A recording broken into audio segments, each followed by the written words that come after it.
Hello friends. जैसा कि आपको पता है, आईपीएस क्लर्क 2022 का फुल नोटिफिकेशन रिलीज कर दिया गया है, जिसमें हमें लगभग 6000 के पास वैकेंसी देखने को मिल रही है।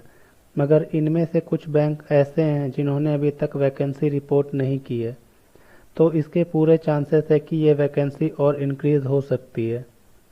तो आज के इस वीडियो में मैं आपको बताने वाला हूं कि आईबीपीएस क्लर्क 2022 का फॉर्म फिलअप कैसे करना है।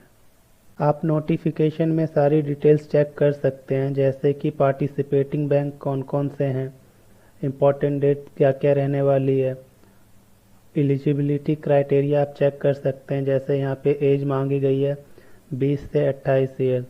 आप कैटेगरी के हिसाब से एज रिलैक्सेशन भी ले सकते हैं।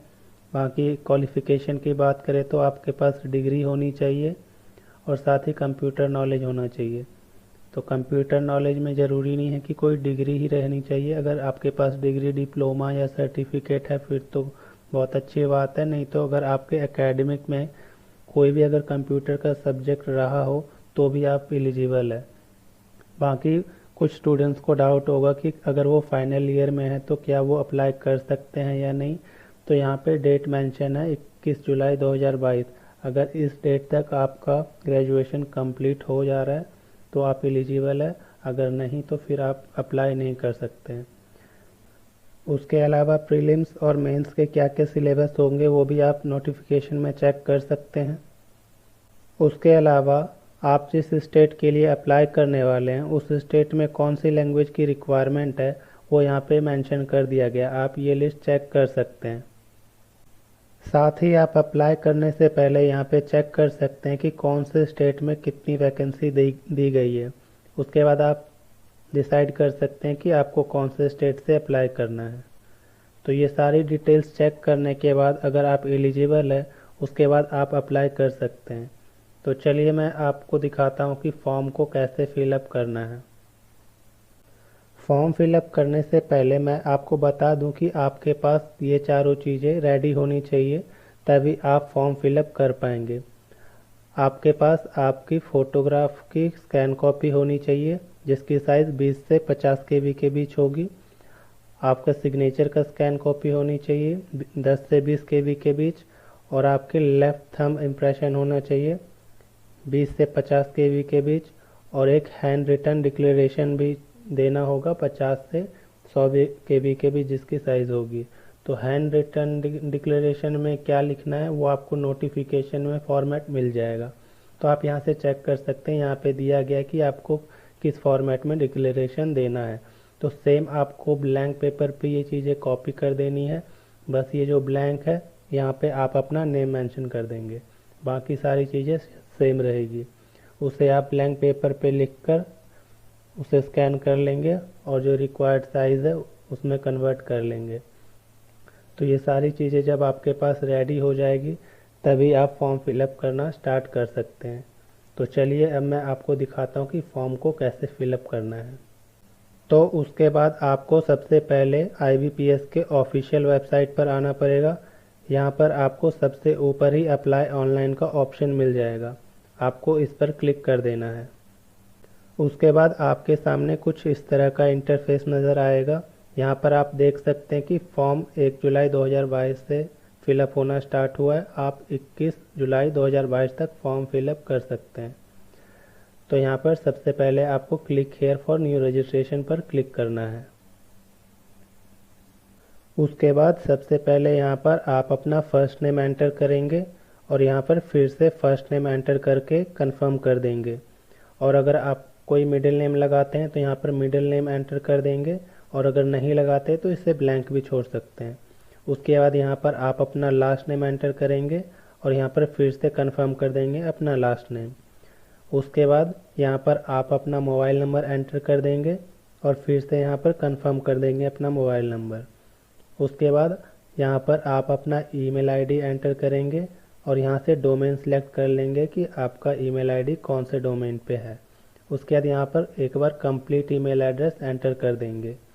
उसके बाद यहाँ पर ये वाला सिक्योरिटी कोड यहाँ पे एंटर कर देंगे।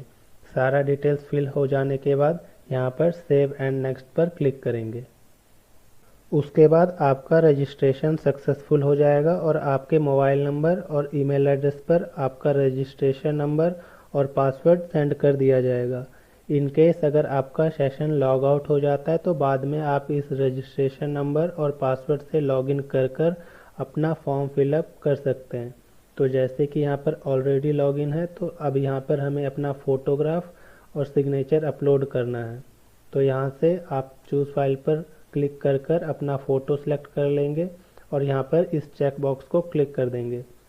सेम उसी तरह से यहाँ पर चूज़ फाइल कर अपना सिग्नेचर अपलोड कर देंगे और यहाँ पर चेक बॉक्स दिया गया है, इसे कंफर्म कर देंगे। तो फ़ोटो और सिग्नेचर अपलोड हो जाने के बाद यहाँ पर नेक्स्ट पर क्लिक करेंगे। उसके बाद अब हमें यहाँ पर कैटेगरी सेलेक्ट करनी है, तो आप जिस कैटेगरी से बिलोंग करते हैं यहाँ से कैटेगरी सेलेक्ट कर लेंगे। उसके बाद यहाँ पर आपको बताना है कि आप डिसेबल्ड पर्सन है या नहीं है। अगर आप डिसेबल्ड पर्सन है तो यहाँ पे येस पे क्लिक करेंगे और अपने अकॉर्डिंग यहाँ से टाइप ऑफ डिसेबिलिटी सेलेक्ट कर लेंगे। और अगर आप डिसेबल्ड पर्सन नहीं है तो नो पे क्लिक करेंगे। उसके बाद यहाँ पर आपसे पूछा जा रहा है कि जो 1984 में दंगे हुए थे उसमें जिनकी जाने गई थी, क्या आप उनके फैमिली मेम्बर से बिलोंग करते हैं। अगर करते हैं तो येस पे क्लिक करेंगे, नहीं तो नो पे क्लिक कर देंगे। उसके बाद आप अपना यहाँ से रिलीजन सेलेक्ट कर लेंगे। उसके बाद अगर आप माइनॉरिटी कम्युनिटी से बिलोंग करते हैं तो यहाँ पे येस पे क्लिक करेंगे, नहीं तो नो पे क्लिक कर देंगे। उसके बाद यहाँ से पूछा जा रहा है क्या आप एक्स सर्विस मैन हैं, अगर है तो येस पे क्लिक करेंगे। उसके बाद यहाँ पर अपनी बाकी डिटेल्स फिलअप कर देंगे और अगर नहीं है तो नो पे क्लिक रहने देंगे। और अगर आप डिसेबल्ड एक्स सर्विस मैन है तो वो भी आप अपने अकॉर्डिंग यहाँ से सिलेक्ट कर सकते हैं। तो ये सारी डिटेल्स आप अपने अकॉर्डिंग फिलअप कर देंगे। उसके बाद यहाँ पर आपसे पूछा जा रहा है कि आप एज रिलैक्सेशन चाहते हैं, तो यहाँ से आप अपने अकॉर्डिंग सेलेक्ट कर लेंगे। अगर चाहते हैं तो येस पे क्लिक करेंगे, नहीं तो नो पे क्लिक कर देंगे।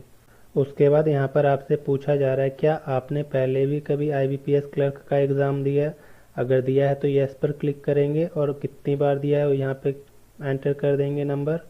और आपने कौन कौन सा एग्ज़ाम दिया है यहाँ पे सिलेक्ट कर लेंगे। अगर एक दिया तो एक सेलेक्ट कर लेंगे जो आपने दिया होगा, अगर एक से ज़्यादा दिया है तो कंट्रोल दबाकर सेलेक्ट करेंगे तो सिलेक्ट हो जाएगा। और अगर आपने पहले कभी IBPS क्लर्क का एग्ज़ाम नहीं दिया तो यहाँ पर नो पर क्लिक कर देंगे। उसके बाद यहाँ से आप अपनी नेशनैलिटी सेलेक्ट कर लेंगे। नेशनैलिटी सेलेक्ट करने के बाद यहाँ पर आपको स्टेट पूछा जा रहा है कि आप किस स्टेट के लिए अप्लाई करना चाहते हैं। तो यहाँ से आप अपने अकॉर्डिंग स्टेट सेलेक्ट कर लेंगे। यहाँ पे आप ध्यान दीजिएगा कि आपसे ये नहीं पूछा जा रहा है कि आप किस स्टेट से बिलोंग करते हैं। यहाँ पर आपको वो स्टेट सेलेक्ट करना है जिस स्टेट के लिए आप अप्लाई करना चाहते हैं। एग्ज़ाम्पल के लिए जैसे मान लीजिए आप दिल्ली के रहने वाले हैं और आप आंध्र प्रदेश के लिए अप्लाई करना चाहते हैं, तो यहाँ पर आप आंध्र प्रदेश सेलेक्ट करेंगे, ना कि आप जहाँ से बिलोंग करते हैं दिल्ली वो सिलेक्ट करेंगे। तो यहाँ पर आपको वो स्टेट सेलेक्ट करना है जहाँ के लिए आप अप्लाई करना चाहते हैं। तो आप अपने अकॉर्डिंग यहाँ से सिलेक्ट कर लेंगे। तो जैसे आप यहाँ पे अपना स्टेट सेलेक्ट करेंगे उसके बाद यहाँ से आपको प्रीलिम्स और मेंस एग्ज़ाम का सेंटर सेलेक्ट करने का ऑप्शन आ जाएगा कि आप कहाँ पे सेंटर लेना चाहते हैं। तो आप अपने अकॉर्डिंग यहाँ पे सेंटर सेलेक्ट कर लेंगे। उसके बाद यहाँ पर आपको ये चेक बॉक्स सेलेक्ट करना है। उसके बाद आईडी प्रूफ में आप कौन सा आईडी प्रूफ लेकर जाना चाहते हैं एग्ज़ाम के टाइम पर वो यहाँ पर सिलेक्ट कर लेंगे। तो जो सिलेक्ट करेंगे, जैसे एग्ज़ाम्पल के लिए आधार कार्ड अगर सिलेक्ट करते हैं तो यहाँ पर अपना आधार नंबर एंटर कर देंगे। फिर यहाँ पर आप मीडियम सेलेक्ट कर लेंगे एग्ज़ाम का कि आप कौन से मीडियम से एग्ज़ाम देना चाहते हैं। तो ये यहाँ पर आपको स्टेट के अकॉर्डिंग आएगा कि आप जिस स्टेट के लिए अप्लाई करना चाहते हैं वहाँ पर कौन से लैंग्वेज की डिमांड है। तो इंग्लिश तो साथ में रहेगा ही, साथ में वो लैंग्वेज भी आ जाएगा यहाँ पर। तो ये भी आप अपने अकॉर्डिंग सेलेक्ट कर लेंगे। उसके बाद नीचे से यहाँ पर आप डेट ऑफ बर्थ सेलेक्ट कर लेंगे। डेट ऑफ बर्थ सेलेक्ट करने के बाद यहाँ पर आप अपना जेंडर सेलेक्ट कर लेंगे। उसके बाद यहाँ पर आप अपना आधार नंबर और पैन नंबर भी एंटर कर सकते हैं, और अगर आप नहीं देना चाहते हैं तो इसे ब्लैंक भी छोड़ सकते हैं। उसके बाद आपको यहाँ पर बताना है क्या आपका कोई जुड़वा भाई बहन है, तो ये भी आप अपने अकॉर्डिंग सेलेक्ट कर लेंगे। अगर कोई जुड़वा भाई बहन है तो येस पे क्लिक करेंगे। उसके बाद यहाँ पर आप उनका नेम एंटर कर देंगे, और अगर नहीं है कोई तो नो पे क्लिक कर देंगे। उसके बाद यहाँ से आपको अपना मैरिटल स्टेटस बताना है, आप अनमैरिड है, मैरिड है, जो भी आप अपने अकॉर्डिंग यहाँ से सिलेक्ट कर लेंगे। उसके बाद यहाँ पर आप अपना फादर्स नेम एंटर करेंगे, यहाँ पर अपना मदर्स नेम एंटर करेंगे, और अगर आप चाहते हैं तो आप अपने हस्बैंड वाइफ का नेम एंटर कर सकते हैं अगर आप मैरिड है तो। उसके बाद यहाँ पर आपको अपना कॉरेस्पॉन्डेंस एड्रेस एंटर करना है। तो आप करंटली जहाँ पे रह रहे हैं वहाँ का एड्रेस एंटर कर देंगे, यहाँ पर डिस्ट्रिक्ट एंटर करेंगे, यहाँ से सिलेक्ट कर लेंगे अपना स्टेट और यहाँ पर पिन कोड एंटर कर देंगे। और अगर आपका परमानेंट एड्रेस और कॉरेस्पॉन्डेंस एड्रेस सेम है तो यहाँ पर इस चेक बॉक्स को क्लिक कर देंगे तो आपका कॉरेस्पॉन्डेंस एड्रेस यहाँ पर कॉपी होकर आ जाएगा। और अगर आपका परमानेंट एड्रेस अलग है तो यहाँ पर आप अपने अकॉर्डिंग इसको भी फिल कर लेंगे। उसके बाद आप यहाँ पर इनवॉइसिंग के लिए कोई भी एक सिलेक्ट कर लेंगे और सारा डिटेल्स फिलअप करने के बाद यहाँ पर वैलिडेट योर डिटेल्स पर क्लिक करेंगे और सारा डिटेल्स अगर सही से फिलअप हो चुका है तो सेव एंड नेक्स्ट पर क्लिक कर देंगे। उसके बाद अब आपको यहाँ पर अपना एजुकेशनल क्वालिफिकेशन डिटेल फिलअप करना है। तो सबसे पहले यहाँ से डिग्री सिलेक्ट कर लेंगे कि आपने कौन सी डिग्री की है। उसके बाद आपने डिग्री कौन से स्ट्रीम या कौन से सब्जेक्ट से की है यहाँ से सिलेक्ट कर लेंगे, और आपने कौन से ईयर में पास आउट किया यहाँ से डेट, मंथ और ईयर भी सिलेक्ट कर लेंगे, और आपको कितने परसेंटेज मार्क्स मिले और कितने कौन से ग्रेड से पास आउट किया यहाँ से सिलेक्ट कर लेंगे। उसके बाद यहाँ पर आपसे पूछा जा रहा है कि क्या आपके पास कंप्यूटर की वर्किंग नॉलेज है। तो जैसा कि आपको याद होगा एलिजिबिलिटी क्राइटेरिया में आपको बोला गया था कि डिग्री के साथ साथ आपके पास कंप्यूटर की भी नॉलेज होनी चाहिए, तभी आप इसके लिए अप्लाई कर सकेंगे।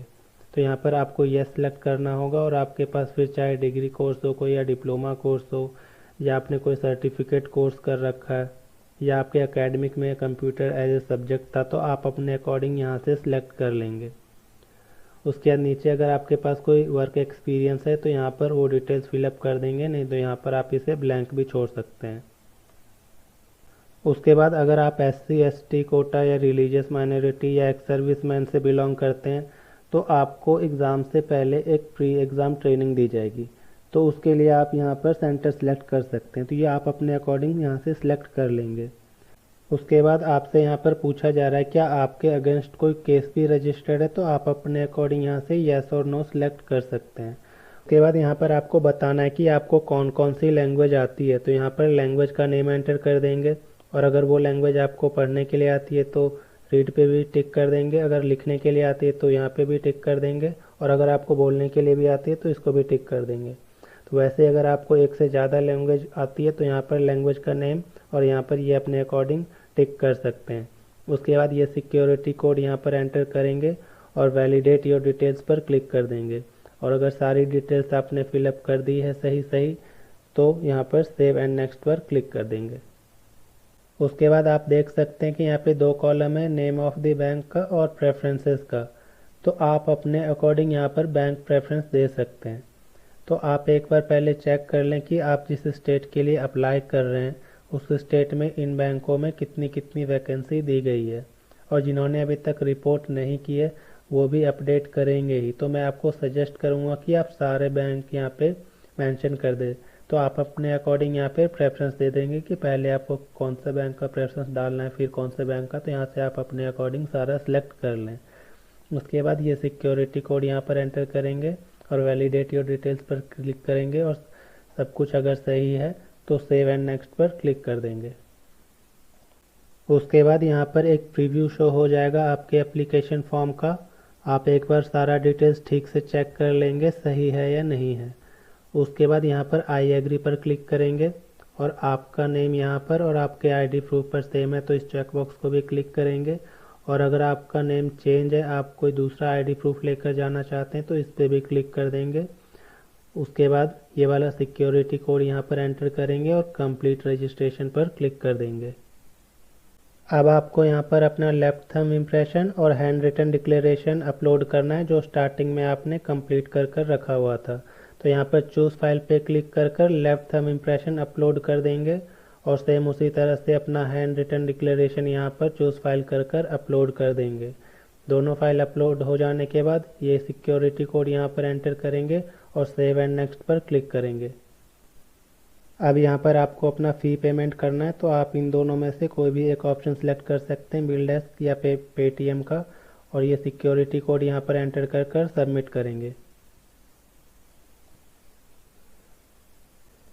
उसके बाद आप पेमेंट कैसे करना चाहते हैं यहाँ से सिलेक्ट कर लेंगे। आप क्रेडिट कार्ड से करना चाहते हैं या डेबिट कार्ड से। इंटरनेट बैंकिंग का भी ऑप्शन है, यूपीआई का भी है, तो आप अपने अकॉर्डिंग यहाँ से सिलेक्ट कर लेंगे और सारी डिटेल्स फिलअप कर देने के बाद अपना पेमेंट कंप्लीट कर देंगे। पेमेंट कंप्लीट करने के बाद अगर आपका पेज रिफ्रेश नहीं होता है या ब्लैंक पेज आता है, तो आपके मोबाइल नंबर या ईमेल एड्रेस पे मैसेज चला गया होगा कि आपका एप्लीकेशन सबमिट हुआ है या नहीं हुआ है। और आपके मोबाइल नंबर पे जो स्टार्टिंग में रजिस्ट्रेशन के टाइम रजिस्ट्रेशन नंबर और पासवर्ड गया था, आप उससे लॉगिन कर कर भी चेक कर सकते हैं। चलिए मैं आपको दिखा देता हूँ। तो आपके मोबाइल नंबर और ईमेल एड्रेस पर जो रजिस्ट्रेशन नंबर और पासवर्ड सेंड किया गया था वो एंटर कर कर यहाँ से लॉगिन कर लेंगे।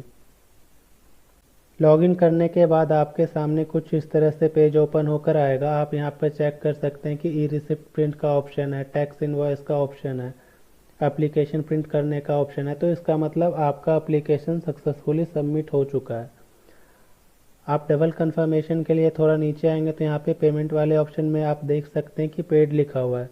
इसका मतलब आपका पेमेंट सक्सेसफुल हो चुका था और आपका एप्लीकेशन सक्सेसफुली सबमिट हो चुका था।